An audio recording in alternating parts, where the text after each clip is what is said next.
Hello friends, welcome back to my YouTube channel legal Gyan. मैं हूं आपका host advocate Kushaldeep Shukla. Friends, AIB 17 आपका जो है वो बहुत जल्द कंडक्ट होने वाला है और AIB 17 से रिलेटेड एक इम्पॉर्टेंट अपडेट जो थी वो मैंने अपने चैनल पे आपको दी थी कि आपका जो AIB 17 का एग्ज़ाम का पैटर्न है वो शायद चेंज हो सकता है। इस बार आपका जो AIB 17 है वो वेरियस मोड्स में यानी कि ऑनलाइन या ऑफलाइन दोनों तरह से हो सकता है और मल्टीपल शिफ्ट में भी हो सकता है। तो AIB 17 को लेके ये इंपॉर्टेंट अपडेट थी जो मैंने आप तक पहुंचाई थी। और अगर आप एग्ज़ाम डेट की बात करें तो वो भी बहुत जल्द अनाउंस हो जाएगी और जैसे ही अनाउंस होती है मैं अपने चैनल पे उसको अपडेट करूँगा। तो फ्रेंड्स, पहला क्वेश्चन ये आता है कि how to qualify AIB 17 in first attempt. बहुत से क्वेरीज मेरे को मिल रही थी मेरे चैनल पे और मेरे को मेल के थ्रू कि सर AIB 17 क्वालिफाई करना है तो क्या चीज़ें माइंड में रखें। और पहली बात, हम प्रैक्टिसिंग एडवोकेट्स भी हैं तो इतना टाइम नहीं दे पाते हैं प्रिपरेशन को। तो कुछ टिप्स बता दीजिए आप जिससे कि हम AIB 17 ईजिली क्वालिफाई कर सकें और जल्द से जल्द आपका जो AIB 17 क्वालिफाई हो जाए और आप प्रैक्टिस करने के लिए एलिजिबल हो जाएं। तो फ्रेंड्स, अगर आप AIB 17 की बात करें तो कुछ मैं टिप्स आपका शेयर करना चाहूँगा कि आप वो चीज़ें फॉलो कर सकते हैं जिससे आपको ईजिली आप AIB 17 को क्वालिफाई कर पाएंगे अपने फर्स्ट अटैम्प्ट में। तो फ्रेंड्स, अगर आप बात करो पहले तो सिलेबस की भी वीडियो मैंने चैनल पे ऑलरेडी अपलोड की हुई है। और अगर आप चैनल पे नए हो तो मेरे चैनल को सब्सक्राइब कर लीजिए लीगम ज्ञान को। और AIB की जो एक सेपरेट प्लेलिस्ट बनी हुई है वहाँ पे इंपॉर्टेंट अपडेट्स, इंपॉर्टेंट सिलेबस, वो सारी चीज़ें मैंने डिस्कस करी हुई हैं अपने चैनल में। तो आप उसको भी एक बार विजिट कर लीजिए ताकि आपको सारी चीज़ें ईजिली समझ में आ जाएँ। अगर आप फ्रेंड्स सिलेबस की बात करो तो AIB 17 का सिलेबस जो है तो उसमें आप अगर ऐसी चीज़ें देखो कि कौन से जो पोर्शन हैं ज़्यादा पूछे जा रहे हैं, तो जो भी आपके मेजर लॉज होते हैं, फॉर एग्जांपल कॉन्स्टिट्यूशन हो गया, IPC हो गया, CRPC हो गया, एविडेंस हो गया, इनसे जो नंबर ऑफ क्वेश्चन है ज़्यादा पूछे जाते हैं। तो पहली चीज़ जो आपको करने की ज़रूरत यह है कि आप थोड़ा सा बेयर एक्ट पे कमांड करो। उससे आपको हेल्प क्या होगी कि अगर आपकी बेयर एक्ट की कमांड अच्छी है तो वो आपको हर जगह हेल्प करेगी। अगर आप जुडिशरी एस्पिरेंट हो तब भी आपको बेयर एक्ट की अच्छी से समझ होनी चाहिए। अगर आप लिटिगेशन कर रहे हो या आप प्रैक्टिस कर रहे हो तब भी आपको बेयर एक्ट का अच्छा आइडिया होना चाहिए। अगर आपको बेयर एक्ट का अच्छा आइडिया है तो एग्ज़ाम ओपन बुक हो या क्लोज बुक हो आपको फ़र्क नहीं पड़ेगा। मैं आपको एक सिंपल सा एग्जांपल समझाता हूँ कि मान लीजिए जब मैंने AIB अपना जब अटैम्प्ट दिया था तो ओपन बुक एग्ज़ाम हुआ करता था। तो ओपन बुक में होता क्या है कि थोड़ा सा हम एक जो इम्पॉर्टेंट प्रॉब्लम हमें फेस करनी पड़ती है वो ये होती है कि ओपन बुक अगर मान लीजिए आपको मिलता है तो आप थोड़े लेज़ी हो जाते हो। सपोज करो कि आप अगर किसी बुक का हेल्प लेना चाह रहे हो तो उसके लिए भी आपको उस सेक्शन से अच्छे से गो थ्रू होना चाहिए कई बार। क्योंकि देखिए, जब जो कोई भी एग्ज़ाम ओपन बुक होगा उसका लेवल जो है वो थोड़ा सा डिफिकल्ट होगा एज़ कम्पेयर टू जो एग्ज़ाम ओपन बुक नहीं है। यानी कि अगर आप AIB की भी बात करो तो AIB का एग्ज़ाम जो AIB 16 की अगर मैं बात करूं तो वो डिफ़िकल्ट जो था उसका लेवल वो थोड़ा सा डिफिकल्ट था, ठीक है। उसी तरह से तो जब एग्ज़ाम का लेवल डिफिकल्ट होता है तो आप हेल्प लेते हो ओपन बुक्स की, तो उसमें क्या होता है कि उस रश आवर में आपको जो आपका जो बुद्धि विवेक होता है वो कम हो जाता है। यानी कि कहने का मतलब ये है कि मान लीजिए कोई बेयर सेक्शन आपको आता है खुद से, तो अगर आप थोड़ा सा बुक्स का सपोर्ट लेते हो तो ना आपको उसमें फिर लेजीपन हो जाता है कि आप उतना उस पर नहीं फोकस करते जितना आप नॉर्मली कर सकते हो।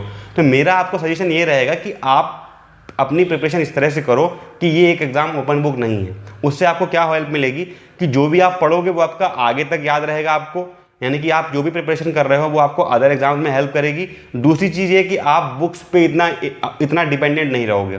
मान लीजिए आपको बेयर एक्ट ले जाना अलाउड हो, अगर अलाउड होता भी है नोट्स बेयर एक्ट या विदाउट नोट्स। एक मैंने वीडियो जब AIB 16 आपका जब हो रहा था तो एक रूमर उठा था कि यानी कि एक ऑफिशियल नोटिफिकेशन भी था कि नोट्स वाली बेयर एक्ट अब अलाउड नहीं होंगी। बट वो बाद में फिर AIB जो BCI ने उसे क्लियर कर दिया कि आपको नोट्स वाली बेयर एक्ट भी अलाउड है। बट इसका कुछ पता नहीं है कब BCI की अपनी मर्जी है, अपनी डिस्क्रिप्शन है कि कब वो रूल्स को चेंज कर दें। तो हमें वर्स्ट चीज़ के लिए प्रिपेयर रहना चाहिए। यानी हमें इस चीज़ के लिए प्रिपेयर नहीं रहना चाहिए कि हमें नोट्स वाली बेयर एक्ट मिल रही हैं तो हम उसको ईजिली देख के क्वालिफाई कर लेंगे या उसकी सपोर्ट से हम क्वालिफाई कर लेंगे। हमें इस तरह से देना चाहिए, एक रिलीजियसली पढ़ाई करके देना चाहिए। उससे हमें ये होगा कि हमारा जो हमने टाइम दिया प्रिपेयर करने में वो हमें उसमें हेल्प करेगा और किसी एग्जाम में भी हेल्प करेगा और लिटिगेशन में भी हेल्प करेगा।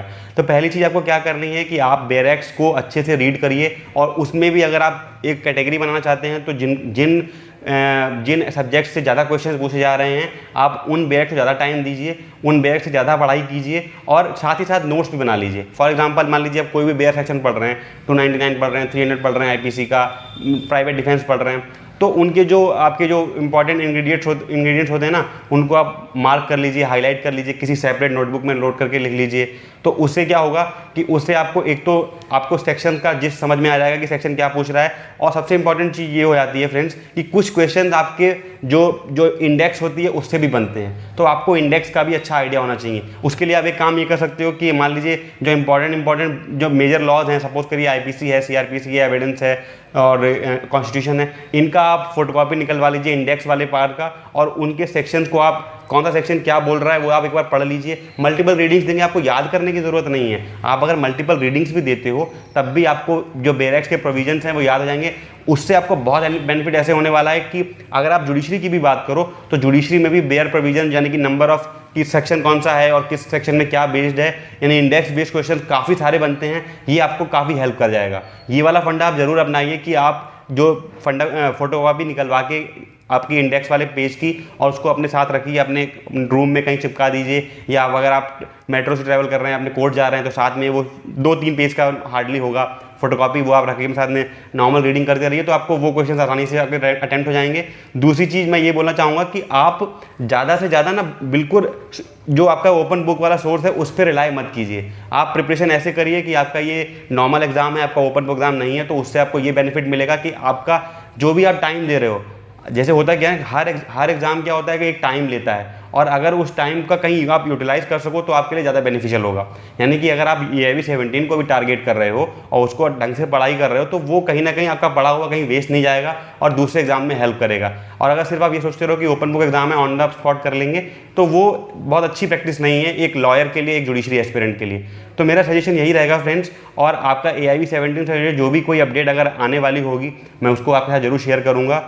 आई होप आपको ये वीडियो थोड़ी इन्फॉर्मेटिव लगी होगी।